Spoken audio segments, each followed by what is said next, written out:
गया शहर के कंडी नवादा में स्थित इंपीरियल ड्रीम रिजॉर्ट में इफ्तार पार्टी का आयोजन किया गया, जिसमें मौजूद रोजेदारों ने अमन चैन के लिए दुआ मांगी। कार्यक्रम में गंगा जमुनी तहजीब देखने को मिली। वहीं इकबाल हुसैन ने कहा कि हर साल की तरह इस साल भी इफ्तार पार्टी का आयोजन किया, जिसमें हिंदू मुस्लिम भाईचारे का संदेश के साथ अमन चैन के लिए दुआएं की गई। इस इफ्तार पार्टी के मौके पर गया लोकसभा क्षेत्र से एनडीए प्रत्याशी जीतन राम मांझी शामिल हुए।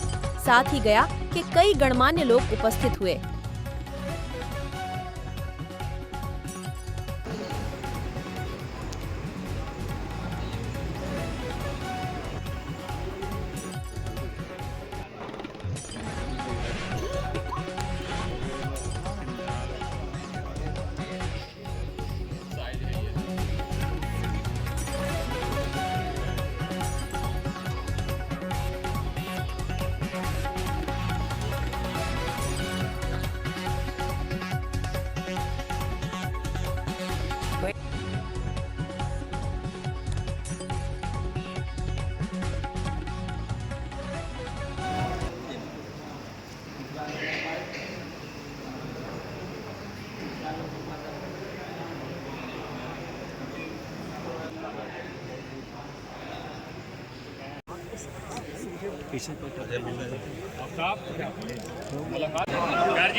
कोशिश करते हैं, अपने सारे चीज़ों का रोज़ा रखते हैं, पेट से लेकर आँख तक, हाथ से लेकर पैर तक, सभी का रोज़ा रखते हैं, ताकि समाज में ये मैसेज जाए कि गलत हमारे तरफ से कुछ भी नहीं होगा। और ये मैसेज देने में हम लोग कोशिश हर साल करते हैं।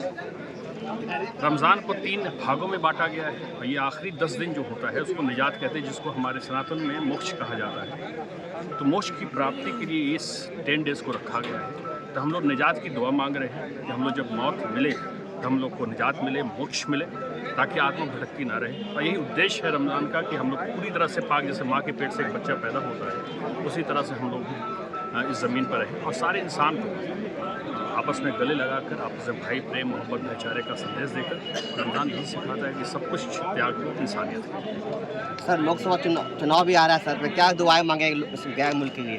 देखिए, हम तो मुल्क के साथ साथ अपने ज़िला के लिए ज़्यादा दुआएं मांगे, क्योंकि हम लोग ज़्यादा कंसर्न। ज़िला में ऐसी सरकार आए, ऐसे लोग आए, ऐसे सांसद चुने जो सबको उद्धार कर सके। और मुझे लगता है कि मेरे प्रोस्पेक्टिव में, ये मेरा निजी विचार है, चूँकि यहाँ पर कोई हम पॉलिटिकल बातें नहीं करना चाहते, लेकिन मेरे निजी विचार में हमको लगता है मांझी जी को हम सपोर्ट करेंगे, 100% करेंगे, क्योंकि मुझे लगता है कि मांझी जी हर मायने में अच्छे हैं, अलायंस में हैं, इसलिए प्रेशर रहेगा हमारी तरफ से मोदी जी को। अगर मोदी जी की गवर्नमेंट बनती है तब, नहीं बनती है तो कोई बात नहीं। तो सांसद जितने चुनेंगे, पार्लियामेंटरी सीट जितनी आएगी उसी की सरकार बनती है, सभी जानते हैं। तो सांसद जो चुनेंगे वही केंद्र में मंत्री बनता है, प्रधानमंत्री बनता है। लेकिन हमें लगता है कि हम खासकर मैं तो मांझी जी के सपोर्ट में हूँ और मैं चाहूँगा कि हमारे अल्पसंख्यक भाई भी उनके सपोर्ट में आए, क्योंकि अल्पसंख्यक का जब बात आता है तो माननीय नीतीश कुमार से लेकर मांझी जी ने जितने काम किए हैं शायद उतना किसी नहीं। तो मेरा उद्देश्य यही है। बाकी समाज और जो शहर के लोग हैं, ज़िला के लोग हैं, बेहतर निर्णय करेंगे। आगामी 6 जून को रिजल्ट आएगा, हम देखेंगे कौन क्या है। देखिए, आज इस अवसर पर हमारे सभी साथी ये देख रहे हैं कि धर्म के परिधि को छोड़ करके भी यहाँ पर आए हैं और मुल्क के लिए मुबारकबाद देते हैं, साथ साथ सेहत के लिए जो कामना करते हैं और खुदा भी हमेशा साथ ही रहता है। तो ऐसे अवसर पर सबको मुबारकबाद देते हैं और इसी तरह से भाईचारा बना रहे आदमी समाज में, जिससे कि सब कुछ शांति से और शांति से रहना है। ये दिमाग में शांति रखने पर उनका सेहत भी बिगड़ता है, मानसिक संतुलन भी होता है। ऐसे अवसर पर जब एक साथ मिलते हैं, एक साथ एक दूसरे के बारे में जानते हैं, समझते हैं, तो बड़ी अच्छी बात हो जाती है। इससे एक पैगाम जाता है। तो ऐसे अवसर पर हम सबको शुभकामना देते हैं और आशा करते हैं कि मुल्क के भी शांति के साथ साथ हमारे भाइयों में भाईचारा बनी हुई है। यही हमारी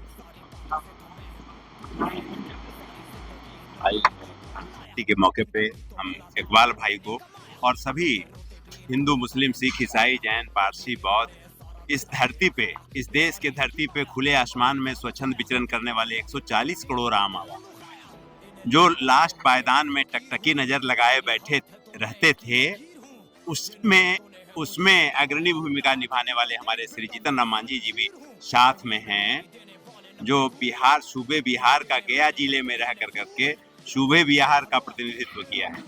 ऐसे मौके पे हम सभी लोगों को, चूंकि हम गंगा जमुनी तहजीब वाले लोग हैं, हम कोई जात और धर्म में विश्वास करने वाले नहीं, बल्कि भगवान ने जिस शक्ति को बनाया है, जो अलौकिक शक्ति है जिसको हम लोगों ने नहीं देखा है और उसके बाद हम लोगों का इजाद किया गया, हिंदू, मुस्लिम, सिख, ईसाई, जैन, पारसी, जितनी भी धर्म हैं इस हिंदुस्तान में, उस धर्म से बढ़ करके मानव धर्म जो है, उस मानव धर्म की रक्षा के लिए ऐसे वातावरण में सभी लोगों को आनी चाहिए, बैठनी चाहिए।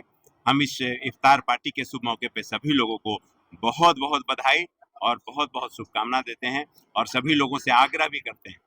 आग्रह इस बात का कि आने वाला चुनाव है और उस चुनाव में इस बार ऐसा व्यक्तित्व को जिता करके लाइए जो सही में आपके स्वाभिमान में चार चांद लगा सके, आपके चले हुए मार्ग को प्रशस्त कर सके, आपने जो स्वप्न देखा है इस गया के धरती पे रह करके उस सपनों को साकार कर सके, वैसा प्रतिनिधित्व को जब चुन करके लाइएगा तो निश्चित रूप से हमारे स्वाभिमान में चार चांद लगेगा। बहुत बहुत धन्यवाद।